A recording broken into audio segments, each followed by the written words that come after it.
บายดีมื้อนี้เฮาก็สิมาตำหมึกเนาะอยู่ของเจบุมคือเก่ามีหมึกมีกุ้งตำเนาะมีผักแซ่บมื้อนี้ซอยไปก่อนเนาะข่อยก็เป็นคนตำอยู่ตำก่อนตำแซ่บแม่ครัวตำแซ่บสูตรเด็ดเนาะพี่น้องเนาะขั้นตอนกำลังข้างหม้อซอยไปเนาะเจบุ้มเป็นซอยเนาะผักหลายมีกระปุ่นนำซอยตอนใหญ่เลยพี่น้องใส่ลงไปหลายๆปลาหมึกกุ้งเอาพอดีคำแซ่บมื้อนี้ซอยหลายโลหม้อก็เริ่มเดือดแล้วมันนะต้มน้ำลวกหมึกเขาก็เริ่มได้ที่ได้ลายแล้วเต็มถาดมาเลยครับหม้อใส่มาสิไก่มันกุ้งยังลงไปกำลังเดือดเอากุ้งลงไปเนาะกุ้งลงลวกให้มันที่ชุบมันหมาแล้วเอาขึ้นมาตักใส่ถ้วย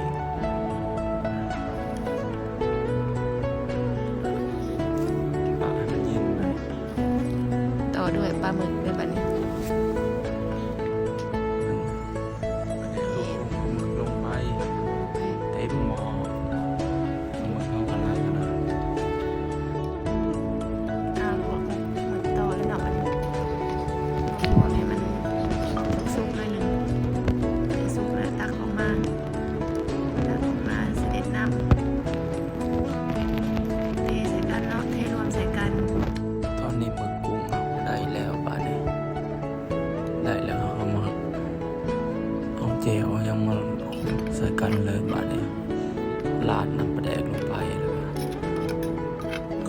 คนเลยให้มันเข้ากันในป่ะนี้นะพี่น้องเอ้ย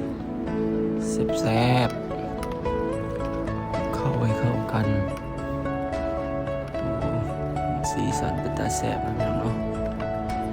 มากินน้ำกันมื้อนี้แซ่บคือเก่าเขาปุ่นลงไปมันสาวใส่น้ำกันเลยโอ้ใส่กระปุ่นนี่เป็นตาแซ่บนะพี่น้องเนาะซอยผักเข้าไปแล้วนี่หอมเบย์หรือหอมลาบเอาเป็นอันเสร็จสิ้นคนเล่บานนี่หน้าตาเป็นตาแซ่บเป็นตาอยากผักสถานบานนี้พร้อมเสิร์ฟพี่น้องแซ่บนี่เป็นตะกินพี่น้องเว้ย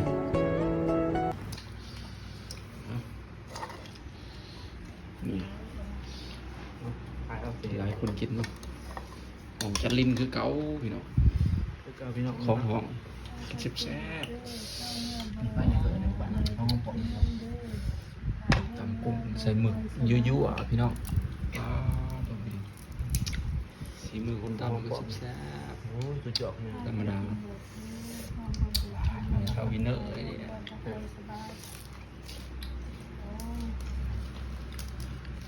กินย่อมีพักครับสมไปนะพักกับเขากันน้ำร้อนด้วยนี่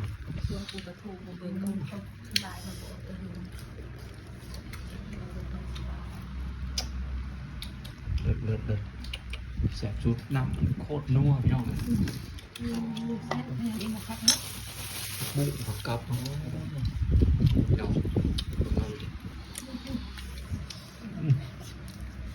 แซ่บมากเม็ดหรอ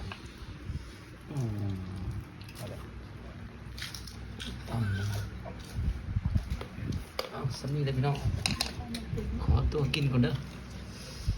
สิบริไทยเห็นตอนกินของน้องเบิ่งกระหูแล้วว่ามันแซ่บเนาะเบิ่งในถาดกระหูแล้วทั้งเผ็ดทั้งแซ่บจวดแซ่บพี่น้องตำกุ้งใส่หมึกใส่เศษกระปุกเข้าไปน้ำ